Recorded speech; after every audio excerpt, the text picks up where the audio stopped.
కల్తీ లేని పాలు ఉన్నాయా? ఇప్పుడు కొన్ని కోట్ల మందికి పాలు అందాలే, కొన్ని కోట్ల బర్రెలు ఉన్నాయా? ఎక్కడి నుంచి వస్తున్నాయి? అవన్నీ ప్రభుత్వం ఎందుకు కనిపెడతలేదు? ఏడ కళ్ళు మూసుకొని ఉంటాను ప్రభుత్వం, అంతే కదా.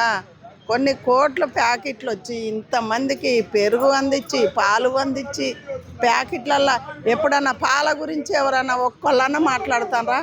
ఎవరో ఒకటి పట్టుకొని యూట్యూబ్లో పెట్టగానే 4 రోజులు మాట్లాడతారు.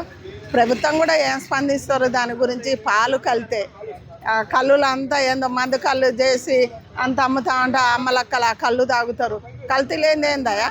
పాలలో కల్తీ ఉంది. దాన్ని గవర్నమెంట్ దాన్ని గట్టిగా పట్టుకొని పిల్లలు పెద్దోళ్ళు తాగుతారు కదా నాన్న, చిన్న పిల్లలు అందరు తాగుతారు కదా.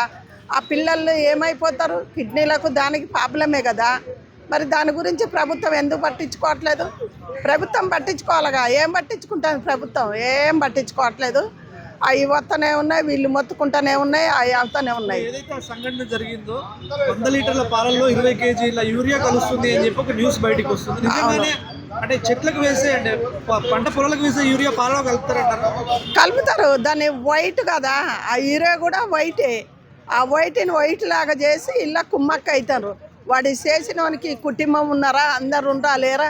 ఒకటి గవర్నమెంట్ ఏం చేయాలంటే దానికి మిల్క్కు ఆర్డర్ ఇస్తారు కదా, ఇచ్చినప్పుడు రోజు ఆ పాలు ఈ పాల ఇల్లు ఏమన్నా మందా కలిత అన్నది చూసి బయటికి పంపిస్తే బాగుంటుంది. గవర్నమెంటే కదా ప్రతిదీ. గవర్నమెంట్ అంటే ప్రతిదీ కొన్ని గవర్నమెంట్ ఉన్నాయి కాబట్టి వాళ్ళు స్పందించి వాటిని బయటికి తీయాలి. ఏదేదో వాడు ఏదేదో చేసి ఇస్తుంటే పోనీలే చూచున్నట్టు. నూనెల కల్తీ లేదా? తినే నూనెల కల్తీ లేదా? పొద్దురు కూడా ఎన్ని కోట్లు పండుతాయా? అవన్నీ ఎక్కడి నుంచి వస్తున్నాయి? అన్నిట్లో కలుతుందని ప్రభుత్వానికి తెలుసు, అందరికీ తెలుసు, తినేటోడికి తెలుసు. ఎందుకు తెలియదయ్యా? మరి ఇప్పుడు పాల విషయానికి వస్తే మన కోవా అన్నప్పుడు అంత ఇష్యూ చేశారు. పబ్లిక్ సపోర్ట్ చేసిన మీడియా సంస్థలన్నీ చాలా ఇష్యూస్. మరి దీని గురించి ఎవరు పెద్దగా మాట్లాడట్లేదు, ఎందుకంటారు? అదే కోవాడు అలకగా దొరికిండు, ఏదో అదే సమ్మక్క కాడికి వచ్చిండు, అమ్ముకుండు. వాడు జాతర ఎక్కడుంటే అక్కడే అమ్ముకుంటాడు, పొట్ట కోసమే కదా. అది నిజం అబద్ధం నిజారకు ముందే వాడిని అలా దాంట్లో ఒక ప్రాణం తీసిండు. సాయిబులైనా కాదు, ప్రతి ఒక్కడు దందా చేస్తాడు. మన తెలుగు వాళ్ళు చేయటం లేదా? ఒకళ్ళని విమర్శించినప్పుడు ఆలోచించారు. అసలు ఈ పాల గురించి మాట్లాడరు. అది వందలాది మంది బుడ్డ పిల్లలు పెద్దోళ్ళు ముసలోళ్ళు తాగుతున్నారు, ఛాయీలు తాగుతారు. దాని గురించి మాట్లాడవాను ప్రభుత్వం. అసలు నిజంగా ప్రభుత్వం ఏడకళ్ళు మూసుకొని ఉంటుంది ఒకలే కానీ. మరి ఇప్పుడు అది ఆంధ్రప్రదేశ్లో ఘటన జరిగింది. ఇప్పుడు మనం హైదరాబాద్లో అయినా తెలుగు రాష్ట్రాల్లో అయినా దేశవ్యాప్తంగా అయినా పాలు వాడుతున్నారు. అవును. అన్ని పాలలో కల్తీ ఉందంటారా? నిజమైన పాలే అంటారా? అవి నిజమైన పాలు అసలే కాదు. నువ్వు అవి నిజమైన పాలని డాక్టర్లను వాళ్ళని పరీక్షించమను. అలా నిజమైన పాలు ఒక్క బాగా వెలిగితే అన్నీ అలా కల్తీ పాలే వస్తాయి. అవి చాలామంది కొంతమంది యూట్యూబ్లు పెడితే వాళ్ళని లెక్క చేయలే. అన్నీ కల్తీ పాలే. తెలిసిన వాళ్ళు అయితే ప్యాకెట్ పాలు తాగకూడదు, అసలు తాగకూడదు. తెలిసిన వాళ్ళు అయితే కూడా ఎందుకు అట్లా అంటే వేరే ఆప్షన్ కూడా లేదనుకోండి, కల్తీ జరుగుతుందని తెలిసినా తప్పట్లేదు వాడు. మరి దీనికి సొల్యూషన్ ఏంటంటారు? తప్పటం లేదంటే వాళ్ళు తాగేటోళ్ళు అందరూ ఎక్కడోళ్ళు ఇది కల్తీ జరుగుతుంది, రేపు మాకు కిడ్నీలకైనా పిల్లలకైనా మాకు డ్యామేజ్ అని బంద్ చేయాలా, లేకపోతే గవర్నమెంట్ని ఒత్తిడి చేయాలి. ఒత్తిడి చేస్తే అప్పుడు దాన్ని ఆపేస్తాడు. ఒరిజినల్ పాలు ఉన్నాయా కొన్ని అమ్ముకోవాలి. వాడు ఏంటంటే పాలు బర్రెలు అన్నీ బర్రెల పాలు యాంచొత్తాయ్యా, కొన్ని కోట్ల పాలు యాంచొత్తాయి ఇంత జనాలకు. అది కలిపి అందుతారు అని తెలియదా? ఆఫీసర్లకు తెలియదా? ఇప్పుడు పాల మీద ప్రత్యేకంగా ఒక ఆఫీసర్ని వేస్తారు. ఆ ఆఫీసర్ దాన్ని గట్టిగా తీసుకోవాలి. డబ్బులు ఇవ్వగానే జేబులో పెట్టుకొని పక్క సైడ్ పోయి జనాభాని చంపేస్తే ఎట్లుంటుంది? ఇప్పుడు అసలే షుగర్ జబ్బులు, టీబీ జబ్బులు ఏదేదో వస్తున్నాయి. ఎందుకు వస్తున్నాయి? అప్పటోళ్ళకి వచ్చినాయా? మరి ఇప్పటోళ్ళకి ఎందుకు వస్తున్నాయి? ఈ కల్తీ అన్నీ తింటారు కాబట్టి ఈ జబ్బులు వస్తున్నాయి. అది గవర్నమెంట్ కనిపెట్టి దాన్ని కరెక్ట్గా చర్యలు తీసుకొని దీన్ని ఆపేస్తే బాగుంటుంది. ఫైనల్గా ఏం చెప్తారమ్మా అంటే ప్రతి దాంట్లో మీరు అన్నట్టు ప్రతి దాంట్లో కల్తీ ఉంది. ఇది తినే జనాలు కంట్రోల్లో ఉండాలా, లేకపోతే తినే శిక్షలు పడితే బాగుంటుంది? ఫైనల్గా శిక్ష పడాలి. తినే జనాలందరూ కూడా తిరగబడాలి. ఒక్కసారి తిరగబడి చూడు, అన్నీ ఎక్కడెక్కడ ఆగిపోతాయి. అవునా కదా? ఒక్కసారి తిరగబడితే ఎక్కడెక్కడ ఆగిపోతాయి. ఈ పాల కల్తీ చాలాసార్లు మేము కూడా చూసినాము.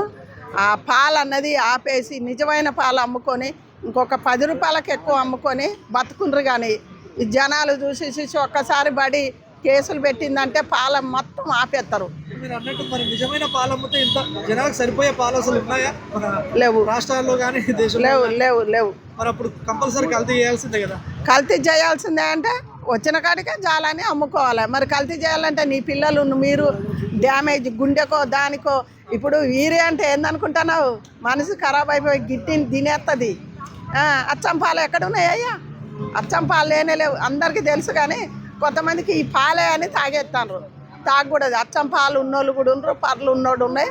అవే అందించుకొని అది నిజంగా ఈ పాల కాదని చూసుకునేది కూడా వచ్చింది. అలా చేసుకొని తాగుండ్రి. ఎవరు తాగొద్దంటారు? మరి ఇప్పుడు మీరు అన్నట్టుగా అక్కడ ఏవైతే పశువులు ఉన్నాయో అంతరించిపోతున్నాయి, వ్యవసాయం చేసే వాళ్ళు కూడా తగ్గిపోతున్నారు. యువతకి ఏమైనా చెప్తారా మీరు? ఇక్కడ ఉండి హైదరాబాద్ బీటెక్లు చేసి సాఫ్ట్వేర్లు కాకుండా వ్యవసాయం కూడా మంచిదే అని ఏమైనా చెప్తారా? వ్యవసాయం మరి మంచిది కదా. ఇప్పుడు వ్యవసాయమే అసలు ఈ సాఫ్ట్వేర్లు చదివేటోళ్ళు వ్యవసాయం కూడా చక్కగా చేసుకుంటే అల్ల కూడా కోట్లు సంపాదించుకోవచ్చు. అల్ల ఆదాయం అల్లనే ఉంటుంది. కానీ ఇప్పుడు అంతా ఫ్యాషన్కి వచ్చి అన్నింటినీ కవులకి ఇచ్చి ఇక్కడ వచ్చి బతుకుతారు. అది కూడా చేసుకుంటే చాలా బాగుంటుంది. ఆ వాతావరణం అవన్నీ ఎక్కడున్నాయ్యా? అందరూ హైదరాబాద్లో ఏందో ఉంది. హైదరాబాద్ ఉన్న వాళ్ళకి ఎక్కువ జబ్బులు వస్తాయి, బయట ఉన్న వాళ్ళకి వస్తాయా? అసలు వస్తాయా? పల్లెటూళ్ళకి కరోనా ఎక్కువ పల్లెటూరుకి వచ్చిందా? మరి హైదరాబాద్లో ఎందుకంటే ఇవన్నీ తింటారు కదా. అసలు కోడిలో కల్తీ లేదా, మటన్లో కల్తీ లేదా? ఎలా ఒక చేపలనే లేదు. చేపల్లో కూడా ఈ కోళ్ళ ఈ తలకాయలు కాళ్ళు అవన్నీ తీసుకుపోయి చెరలేస్తాండ్రు. కింటాలకే బండ్లే పోయి దాన్ని చెరలేసి ఒకప్పుడు అవి మేసిండ్రా. చేపల వరకు అదే మేత వేసి పెంచిండ్రు. ఇప్పుడు అది లేదు. కోళ్ళది బూరు బుట్ట మొత్తం మేపుతాండ్రు. సో ఏం చెప్తారు ఫైనల్గా? అధికారులు ఎలాంటి చర్యలు తీసుకోవాలంటే? అధికారులు చర్యలు తీసుకోవాలి. మరి కాంగ్రెస్ ఎక్కడ ఈ కాంగ్రెస్ వాళ్ళు ఎమ్మెల్యేలు ఎంపీలు రేవంత్ రెడ్డి అంటే దేశం అంతా పాపం ఆయన ఏం చూసుకుంటారులే. కానీ దాని కింద ఉన్న ఆఫీసర్లు దీన్ని కరెక్ట్గా చర్య తీసుకొని దాన్ని ఎక్కడోళ్ళు అక్కడ కట్టడి చేస్తే బాగుంటుంది. ప్రజలు ఆరోగ్యాలు బాగుంటాయని మేము అనుకుంటున్నాం. చూసి జనాలు కూడా తిరగబడతారు. ఒక ఆర్మీ ఫ్రెండ్ ఎవరైనా ఉంటే నీకు వెళ్ళి చూడు, వాళ్ళ దగ్గరికి వెళ్ళి పాల ప్యాకెట్ తీసుకో. ఒక్కటి కొను, వాళ్ళు అమ్ముతారు, కొన్ని క్యాంటీన్లు అమ్ముతారు. పాల ప్యాకెట్ తీసుకో, అదే పాల ప్యాకెట్ అదే కంపెనీ తీసుకొచ్చి నువ్వు బయట చూడు. దానికి దీనికి ఎంత తేడా ఉందనేది నీకు 10 నిమిషాల్లో అర్థమైపోయింది. బాబు కల్తీ ఉంది, కల్తీ లేదో ఏది లేదు. అది విపరీతం అవ్వకూడదు కదా. అది నేను అంటున్నాను. విపరీతం అయిపోయి ఏం చేస్తుంది ట్యాబ్లెట్. కొంతమంది మేధావులు ఉన్నారంట ఈ మధ్యకాలంలో అన్నాలు టిఫిన్లు ఏం తింటలేదంట, ఓన్లీ ట్యాబ్లెట్లేనంట. ఒక్కొక్క ట్యాబ్లెట్ ₹1,00,000 ఉన్న ట్యాబ్లెట్ వేసుకుని 4 రోజులు 5 రోజులు ఉంటున్నారంట. మరి ఉన్న కొద్దీ అదే ఫ్యూచర్ అయ్యేటట్టు మనకి కనపడుతుంది. స్పందించాలన్న. కానీ ఏంటంటే ఈ చిన్నదాన్ని చిన్నదాన్ని వదిలేసామనుకో, చిన్నదేమవుతుంది, పెద్దదై తలకు దూసుకుంటుంది. మరి ఇప్పుడు కోవా ఉన్నప్పుడు స్ట్రీట్ వెండర్ అప్పుడు అంత ఇష్యూ చేశారు మీడియా కానీ ప్రజలు కానీ.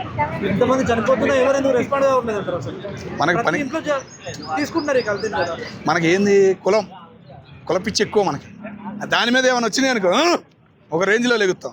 ఏం మామూలుగా అయింది కదా, వాళ్ళు చూసుకుంటారు. మనకేం బట్టే మనకి ఏదైనా కానీ మా తరవలేదు కదా. మన ముడ్డి తెరిచింది అనుకో నొప్పి తెలిసింది. అది తడిచేదాకా మనకు తెలియదు.